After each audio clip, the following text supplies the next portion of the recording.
চলছে বিরিয়ানির প্রসেসিং, তোমরা দেখতেই পাচ্ছ।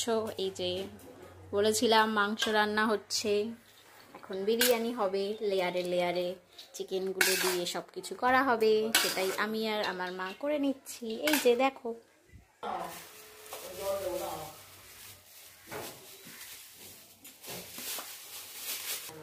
এখন দেওয়া হচ্ছে সানরাইসের বিরিয়ানি মশলা। দিয়ে দিলাম। আর ওই সাদা পেপারে হচ্ছে আমার মায়ের সিক্রেট বিরিয়ানির মশলা, যেটা আমি নিজেও জানি না।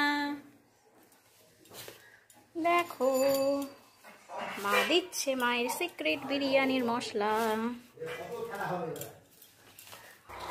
ভাতটাকে মিক্স করে নেওয়া হচ্ছে এখন। বাপরে, ধোয়ার জন্য তো কিছুই দেখতে পাচ্ছি না আমি।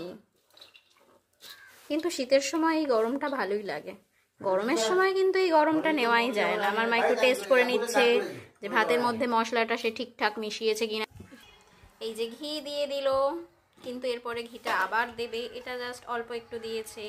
আলু দিয়ে দিল, আলুগুলোকে এবার সাজাবে।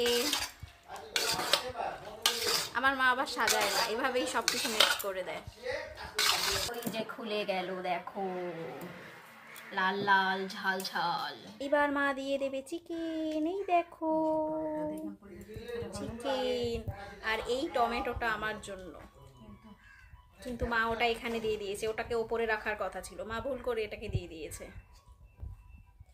বেশি চিকেন ভাতের সাথে মা মিক্স করবে না, অল্প অল্পই চিকেন মিক্স করবে, কারণ বেশি চিকেন এখনই মিক্স করে দিলে ভাতটা যদি নরম কাদা কাদা হয়ে যায়, সেই জন্য বেশিটা মিক্স করবে না, অল্প একটুই মিক্স করবে। তারপরে সবাইকে দেওয়ার পরে থালাতে পরে দিয়ে দেওয়া হবে আবার। এই যে রাইসের আরেকটা লেয়ার পড়ে গেল চিকেনের ওপর দিয়ে। এইবার এর উপরে যাবে ঘি। আর মা ঘি দিচ্ছে। ঘি চলে গেল বিরিয়ানিতে, ঘি চলে গেল।